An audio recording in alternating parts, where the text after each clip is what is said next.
নমস্কার, ডি বাংলা নিউজে আপনাদের স্বাগত। আজ 12ই জানুয়ারি, বীর সন্ন্যাসী স্বামী বিবেকানন্দের 163তম জন্মজয়ন্তী পালিত হচ্ছে সারা ভারতবর্ষে। ঠিক তেমনই বড়নগর প্রবীণ রোডে ঠাকুরমা স্বামীজি পাঠচক্র বর্ণাঢ্য শোভাযাত্রার মাধ্যমে অনুষ্ঠান পরিচালনা করেছেন বা জন্মজয়ন্তী পালন করেছেন। আজ তাদের মুখে, তাদেরই কর্ণধার, তার মুখেই শুনবো তাদের ভাবনা। আচ্ছা দাদা, আজকে স্বামী বিবেকানন্দের 163তম জন্মজয়ন্তী আপনারা আপনাদের মতন করে পালন করলেন, কি বলবেন এই দিনটাকে? এটা বিশেষ দিন একটা, এবং সারা ভারতবর্ষ সারা পৃথিবী জানে যে স্বামী বিবেকানন্দের যে আদর্শ, যে কর্মধারা বা চিন্তাধারা নিয়ে তিনি সমগ্র ভারতবর্ষ তথা সমগ্র বিশ্বের মধ্যে যেভাবে বিস্তার লাভ করেছে, তারই প্রমাণ হিসাবে বা তাকে সামনে রেখে ঠাকুর মা স্বামীজি পাঠচক্র প্রবীণ রোড বড়নগর ছোট্ট একটি সংগঠন, তার আদর্শ এবং চিন্তাধারা এবং ভাবধারাকে সামনে রেখে আমরা কিছু কিছু কাজ করে চলেছি।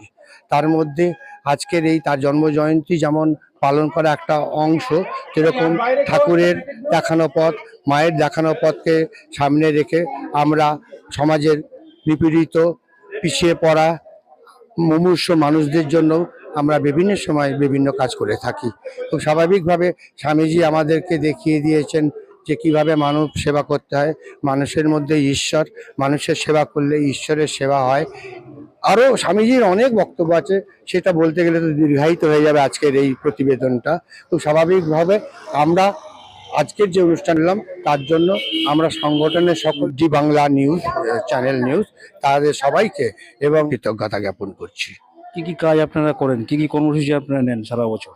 সারা বছরের মধ্যে ধারাবাহিকভাবে আমরা প্রার্থনা সভাগুলো করে থাকি, ঠাকুরের, মায়ের এবং স্বামীজির প্রার্থনা সভাগুলো করি। পাশাপাশিভাবে মায়ের জন্মতিথি উৎসব বাৎসরিক, ঠাকুরের জন্মতিথি উৎসব বাৎসরিক এবং আমাদের স্বামী বিবেকানন্দের যে জন্মজয়ন্তী সেটাও পালন করি। পাশাপাশিভাবে আমরা এটাও পালন করি বিশ্ববরেণ্য এবং বিশ্ববিখ্যাত দেশ ও নায়ক যারা আছেন তাদের মধ্যে অন্যতম নেতাজি সুভাষচন্দ্র বোস, তার জন্মজয়ন্তী উপলক্ষে এবং প্রজাতন্ত্র দিবস বা স্বাধীনতা দিবস ইত্যাদি পালন করি। পাশাপাশিভাবে আমরা বিভিন্ন স্তরের মানুষের মধ্যে, বিশেষ করে পিছিয়ে পড়া মানুষদের মধ্যে আমরা বস্ত্র বিতরণ করে থাকি।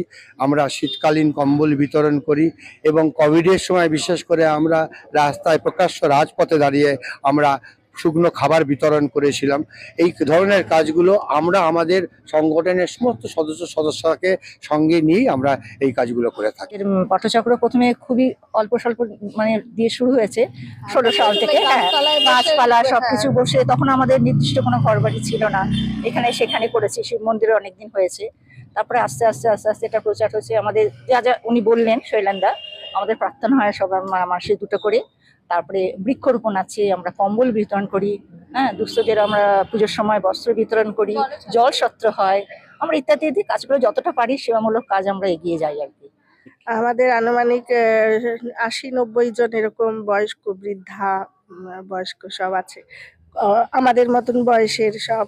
হ্যাঁ, তো 15 দিন অন্তর আমরা যে প্রার্থনা সভাটা করি, তার আগের দিনকে সব অনেক ফল ফুল এই সবগুলো কিনে নিয়ে এসে মাকে সাজানো, তারপরে ঘরের মধ্যে আমাদের পুরোহিত আসে, এসে পুজো করে। শিক্ষা দিয়েছেন আমাদের, বলেছেন কর্ম করে যাও, এবং কর্ম করার জন্য কোনো রকম ধর্ম করতে হবে না, যে ঠাকুর দেবতা করতে হবে কি ধার্মিক হতে হবে, অবশ্যই এরকম কোনো মানে নেই। কর্ম করার মধ্যে দিয়েই, কর্মের মধ্যে দিয়েই আমরা মুক্ত হব। আবার কর্ম বন্ধনের মধ্যে দিয়ে আমরা হব স্থায়িত্ব পাবো। আর এই কর্ম আর বন্ধনের আবর্তনের মধ্যে দিয়ে আমাদের প্রত্যাবর্তন হবে। এই সার্কেলটা স্বামীজি বলেছেন মেনটেন করতে আমাদের প্রত্যেককে। তো সৎ কর্ম এবং সাহসিকতার সঙ্গে, আত্মপ্রত্যয়ের সঙ্গে যদি আমরা কর্ম করতে পারি, তাহলে আমাদের অবশ্যই মুক্ত হব।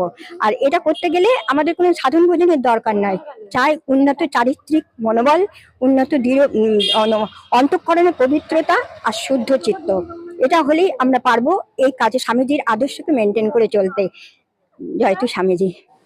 আপনারা শুনলেন ঠাকুরমা পটচক্র প্রবীণ রোড বড়নগর, তাদের কর্মকাণ্ড এবং স্বামীজিকে স্মরণ সবকিছুই তাদের মুখে শুনলেন।